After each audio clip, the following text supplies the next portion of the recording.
Hello friends, Gujarati રસોડુમાં તમારું સ્વાગત છે અને હું છું પલક. હોળી આવી રહી છે અને હોળીની સાથે બીજો તહેવાર ધૂળેટી છે. એટલે ધૂળેટીના દિવસે જ્યારે આપણે આખો દિવસ ધૂળેટી રમીને થાકી જઈએ ત્યારે ઇન્સ્ટન્ટ કંઈક ફટાફટ બની જાય એવી વસ્તુ આજે આપણે રસોડે બનવાની છે, જે હેલ્ધી છે, ટેસ્ટી છે અને જે આપણને શીખવવાના છે સુભદ્રા બા. આવો એમને બોલાવી લઈએ. કેમ છો બા? મજામાં. ગુજરાતી રસોડુમાં તમારું સ્વાગત છે. તો આજે હવે હોળી આવશે, હોળી પછી ધૂળેટી આવશે, તો ધૂળેટીમાં કંઈક ફટાફટ બની જાય ને એવી કંઈક ખાવાની બહુ મજા આવે. તો એવું તમે અમારા દર્શકો માટે શું લઈને આવ્યા છો? ચણાનો પુલ્લા. અરે એટલે એ ટેસ્ટી તો છે ને હેલ્ધી પણ એવા સરસ મજાના ચણાના પુલ્લા બનશે. તો એ બનાવવા માટે કઈ કઈ સામગ્રી જોઈશે બા? પાણી, ચણાનો લોટ, તેલ, મીઠું, મરચું, હળદર, ખાંડ, દહીં, અજમો અને કોરું મરચું અને હિંગ. તો ચણાના લોટના પુડલા બનાવવાની સામગ્રી આપણે જોઈ લીધી. હવે બનાવવાની શરૂઆત કરીશું બા? સારું. તો સૌથી પહેલા શું કરીશું બા? પાણી નાખવાનું, પછી ચણાનો લોટ નાખવાનો, મસાલા નાખવાના બધા.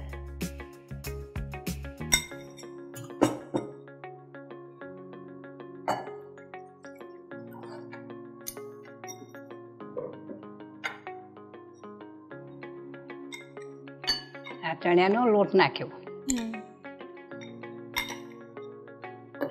1.5 કપ જેટલો આપણે લીધો છે અત્યારે.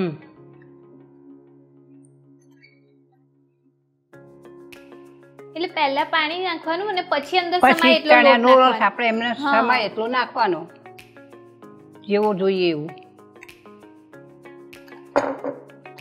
હું છે ને પહેલા ચણાનો લોટ લઉં ને એની ઉપર પાણી નાખું એટલે ગઠ્ઠા પડી જાય. ગઠ્ઠા પડી જાય એટલે પાણી નાખવાનું, ચણાનો લોટ નાખવાનો, પછી મસાલા નાખવાના.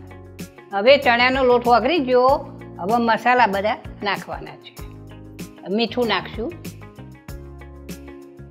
એના લોટ હોય એ પ્રમાણે મીઠું જોઈએ.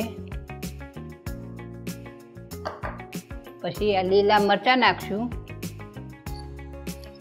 કેટલા લીધા છે બા? 3 નંગ? 2-3 નાખો ચાલે, તીખું જેવું ખાવું હોય એવું નખાય. હળદર નાખશું, પછી મરચું સૂકું નાખશું, અજમો નાખશું, ખાંડ નાખશું. હવે આ દહીં નાખશું.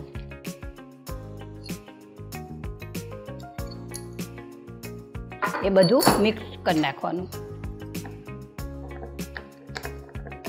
એટલે જેટલું દહીં લીધું હોય એટલું ખાંડ લેવાનું, એટલે ખાટા અને ખટાશ ને ગળ પણ બે આવે ને એટલે સારા લાગે. આ હિંગ નાખશું.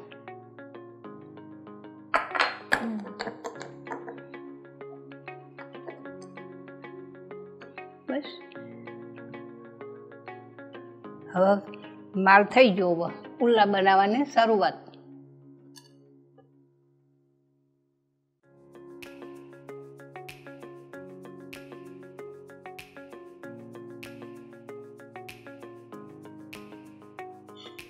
આપણે હાથથી જ પાથરીએ છીએ આને, એટલે સરસ, એકદમ સરસ પથરાઈ જશે.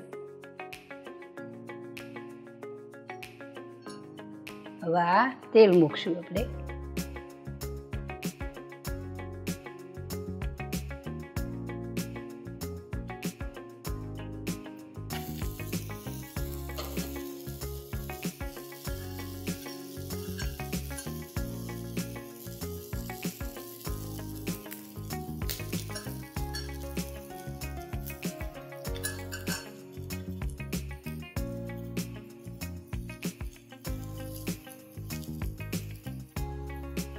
આપણે દહીં નાખ્યું છે બા, એટલે એનાથી પોચા બી થશે. પોચા થાય.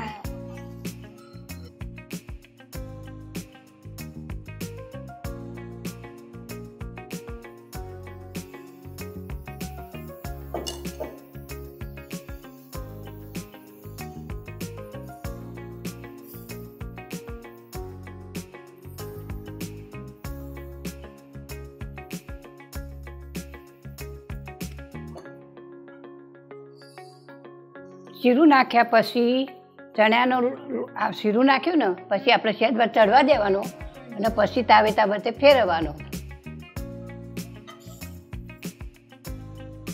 એટલે જો ચણાનો લોટ કાચો રહી જાય ને તો પછી બહુ પ્રોબ્લેમ થાય બહુ.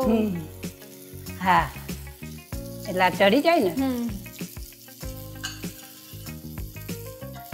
અને બસ ચણાના લોટની કોઈ પણ આપણે વાનગી બનાવીએ એમાં અજમો ને હિંગ નાખવાની છે ને એટલે પેટમાં ખરાબ વાયુ ના થાય ને. બાએ હાથથી પાથર્યા છે એટલે મસ્ત એકદમ સરસ ગોળ થઈ ગયા છે. બા હું ઘરે બનાવતી હોઉં છું પણ મારા આટલા સરસ નથી બનતા. હવે તમારી રેસીપી હું ટ્રાય કરીશ. સર હાથે ના તમારે એમ કે દજાવાની બીક લાગે તો કંઈક સાધન લઈને આમ ફેરવવાનું તો સરસ થઈ જાય ગોળ.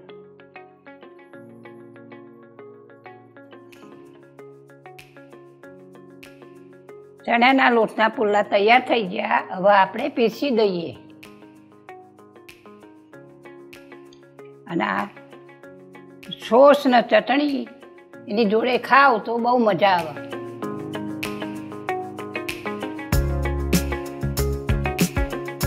બા તમે અમારા ગુજરાતી રસોડુના રસોડે આવીને સરસ મજાના પુડલા શીખવ્યા એ બદલ ગુજરાતી રસોડું તરફથી તમારો ખૂબ ખૂબ આભાર. જો તમે તમારી રેસીપી અમારા ગુજરાતી રસોડુના રસોડે બનાવવા ઈચ્છો છો તો અત્યારે જ તમારી રેસીપી અને તેના ફોટા અમને અમારા WhatsApp નંબર 8238234001 પર મોકલી આપો અથવા તમે તમારી રેસીપી અમને ઈમેલ પર કરી શકો છો. અમારું ઈમેલ આઈડી છે recipe@gujaratiRasodu.com.